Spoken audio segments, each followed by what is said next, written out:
The last 4 weeks, we talked to 5 of our colleagues here at the Radboud University, the Institute of Management Sciences. They all work on sustainability transformations. And they all also work on futures and justice. Because societal transformations are always about futures and justice.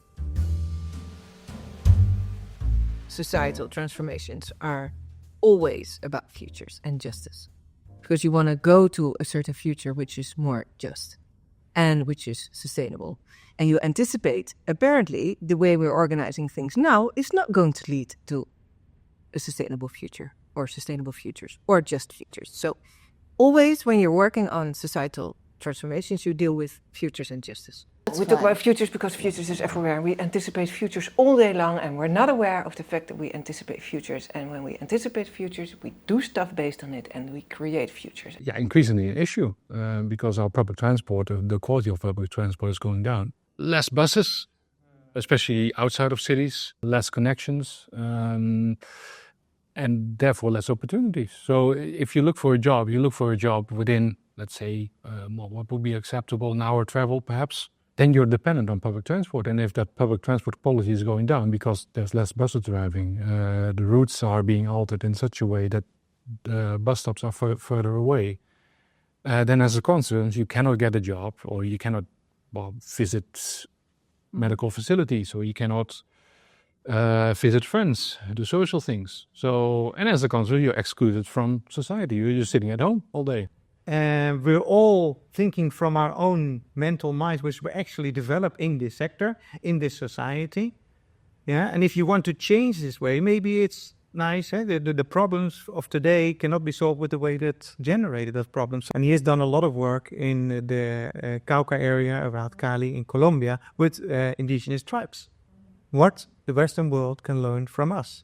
And don't have to go back all the way to the indigenous tribes before the Spanish conquest, but there's still people living the completely different society we do today. And we were our Western world of thinking, which is pushing them out.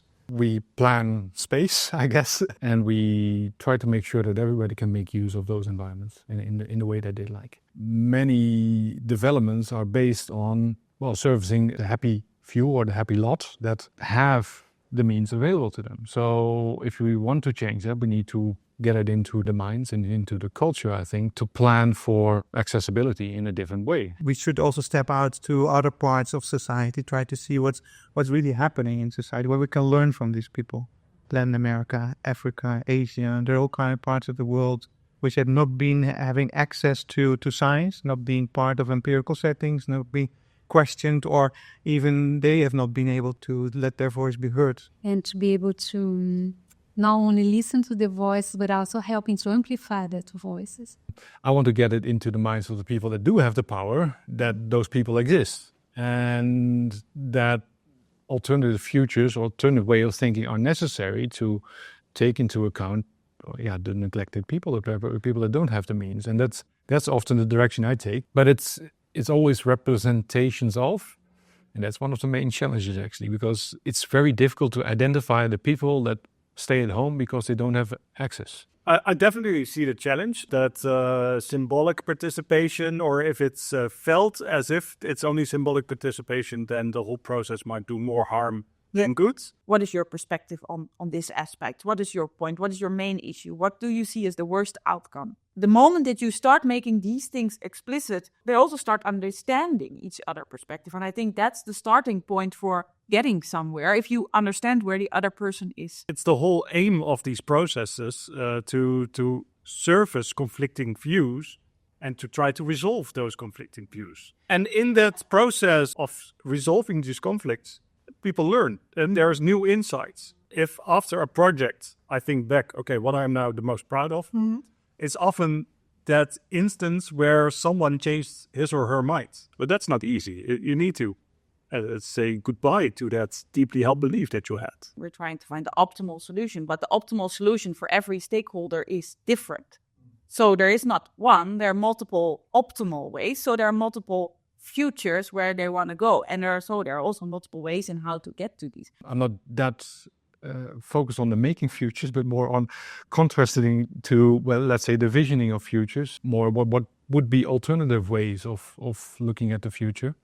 And how can we sort of take a different path? We try to look at the bigger picture, at the whole. We don't want to reduce because there are certain characteristics, very important characteristics, that determine whether in the end we have a just transformation or not, that you can only see if you look at the whole system. You cannot simply add up all those isolated experiments and then think you know how the system will behave. Because the behavior of the system on the level of the whole system is something that emerges if you put all those things together, and that you won't see if you only study the details in isolation. Yeah, as you talked about futures, for some people, they don't even have this linear notion of future, right? That we are here and we will be there. Some people, time is something more circular. When we talk a lot about the Anthropocene, for instance, for indigenous peoples, their words already ended when Europeans arrived in the Americas, and there were like almost 100 million people. Suddenly, the population was 10 million, whatever. So their worlds ended. Really, I look at decision-making processes and how these things evolve. I mean, these decisions are long-term and far in the future. But decisions need to be taken now because it takes time before things get implemented. The idea of durability is actually saying, well, a decision is durable at this moment in time when both the long-term and the short-term aspects are aligned among all the actors involved. The future is uncertain. You cannot know anything about the future.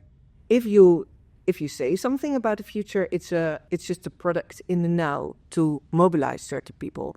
And you should be aware that you privilege some groups by using one image of the future, and you will probably silence others by pushing this future to the front. This kind of method, I think, is also make us aware that we need everyone on board.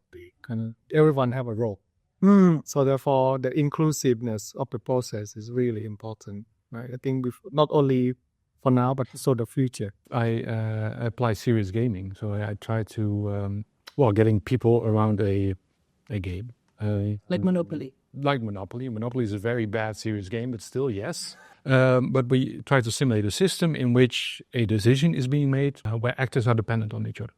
And that's sort of so you can influence each other. And by doing so, we teach, not only students how does that system work, what actors are involved, what are their interests, but also what potential outcomes does the simulation have? So what futures do you make, perhaps? But also what kind of alternatives might be there? So what kind of interventions can you do? Change the rules in order to make Monopoly more fair. But by letting students think through what kind of interventions can you make to make the future better, I think you're working on providing an alternative way of looking at things. So what I use in my work is a set of game theory models that are a way to characterize decision making. These games, they consist of actors, of actions, of preferences, of outcomes. Then you start from, we have a decision or a challenge in the future, and who are the actors involved? And what do these actors want? And what do you see as an outcome of this process? Who do you think need to be involved? And what is an outcome that you really don't want? And then you start kind of structuring it as we call it games now, but very much often I don't talk about games because people think they're going to play something. Yeah. And this, gives somehow a different language to them, thinking about the future and thinking about what can happen. And they often use also what has happened in the past. So system dynamics offers a structured way of thinking through the dynamics of a problem. So how does a problem evolve over time? You do that by systematically mapping the causal relationships that are responsible for the behavior of the system. You are allowing yourself to make your mental model explicit. How do I believe that the world works? If A goes up, what happens to B and C? And we try to reach consensus. So if there's a conflicting view on causal relationships, we go into that discussion until it's resolved. And what I see in this group process is we have different stages. In the first stage, it's more like trying to understand what the current situation is that we're in. And that's a stage where I see people open to learning, exchanging views. And then there's this other stage where we're trying to discuss what is now the best thing to do. And then we often see a different dynamic emerging. Then we see people not sharing all information. And there's this tendency to think about your own interest again. Yeah. How would implementing this policy affect my interest? So I think the research that we've done together in the past, with the narratives and the discourses and the use of futures to see the future as a motivation to do something or not do something. but when we analyzed the comments to newspaper articles, we realized that citizens had quite different views, and they used the future to legitimize and justify their position, right?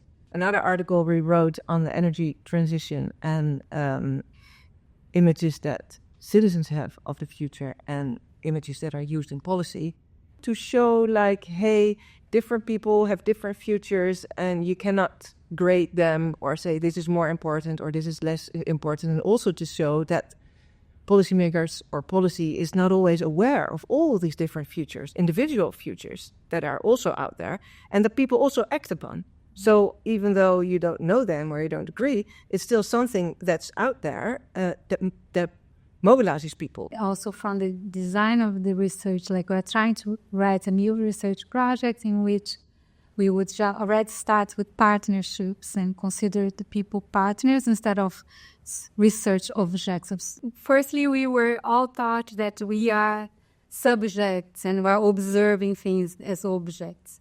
And this was the relation that we learned. But now that I'm unlearning this and trying to understand that things are relational and the way I see things influence the way things are.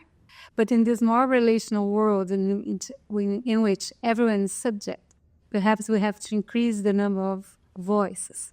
And in Brazil, there are indigenous protocols for prior informed consent, telling justice that if you want to really have our consent to build a dam here, so, okay, you have to be in our community, drink our water, eat our food. You have to be here for 5 days. Listen to the children, to the elderly.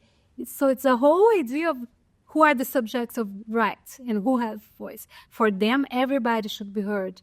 I think that's a more relational way of conceiving of life. Who am I to say, okay, if someone says that the river is their grandfather, who am I to say the river is just a river? Yeah.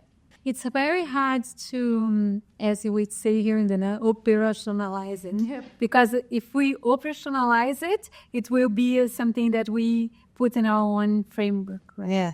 We are living nowadays in a society which is more and more individualized. Here you go. I think that's one of the main responsibilities of us as a university or academics is, okay, stop, sit back, relax, and what are we actually doing? So you say so, but okay, what are you actually saying? And then, okay, now say it in a group of other people with and we are all part of society. But we're not having these possibilities anymore. We don't put them in a situation where they really are in contact with others and reflect and, okay, but we all can design this. And okay, what is then actually your ideas about this future? And now in combination with, because you cannot do it by yourself. So, Thank you so much. Yeah. Thank you for having us. It was really nice. I had fun. Yeah, it's great. New research.